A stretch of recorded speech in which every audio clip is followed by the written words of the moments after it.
करा तरुण भारत संवादच्या आजच्या बातमीपत्रात आपलं स्वागत।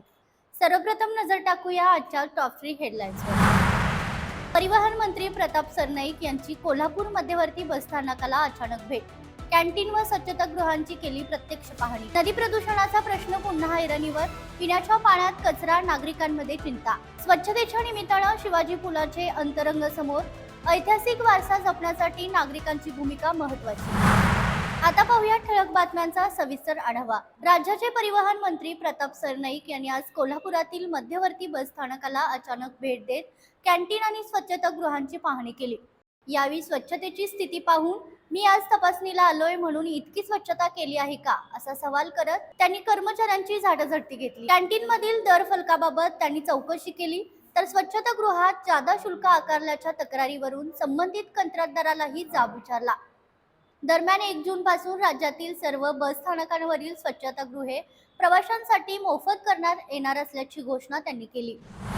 नदी प्रदूषणाचा प्रश्न पुन्हा एकदा ऐरणीवर आलाय।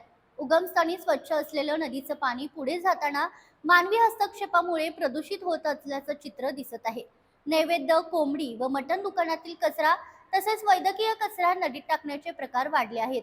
अलीकडेच भोगावती नदीत मृत जनावरांचे अवशेष टाकण्यात आले होते तर पिण्याच्या पाण्यातही कचरा आढळून आल्याने नागरिकांमध्ये चिंता व्यक्त होतीये। ग्रामपंचायत पेयजल योजनेच्या कामकाजावरही प्रश्नचिन्ह निर्माण झालाय।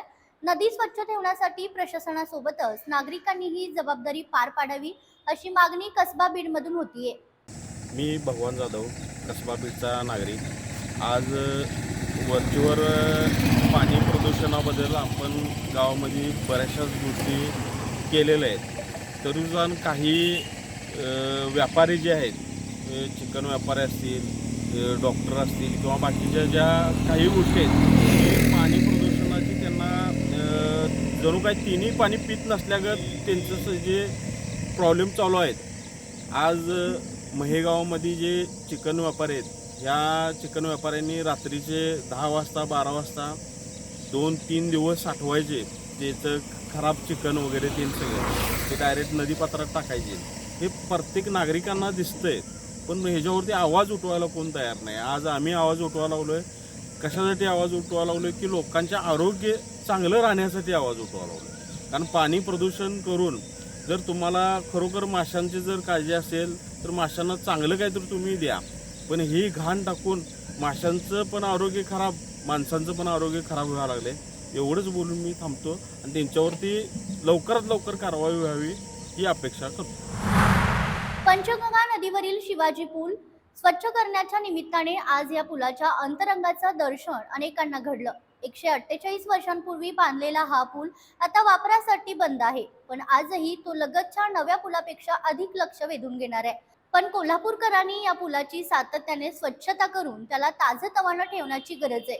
किंबहुना 148 वर्ष वाहतुकीचा भार आपल्या अंगावर घेणाऱ्या पुलाबद्दलचे आपले नाते त्यामुळे चिरंतन राहण्यात मदत होणार आहे। आंबा विशाळगड मार्गावर दिवसाढवळ्या गव्यांच्या कळपाचा वावर वाढल्याने पर्यटकांमध्ये कुतूहलासोबत भीतीचं वातावरण निर्माण झालंय।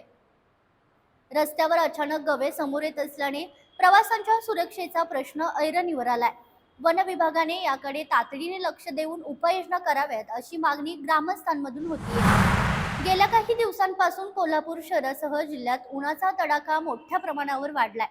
हवामान विभागाने नोंदवलेल्या आकडेवारीनुसार शहराचे कमाल तापमान 39 अंश सेल्सिअस पर्यंत पोहोचलं असून दुपारच्या वेळी रस्ते ओस पडू लागलेत।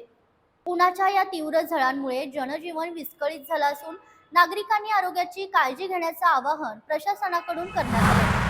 तर या होत्या आजच्या जिल्हाभरातील ठळक घडामोडी। अशाच नवनवीन अपडेट्ससाठी पाहत रहा तरुण भारत संवाद कोल्हापूर। चॅनेलला सबस्क्राईब करा आणि बेल आयकॉन क्लिक करायला विसरू नका। पुन्हा भेटूया उद्याच्या बातमीपत्रात, तोपर्यंत नमस्कार।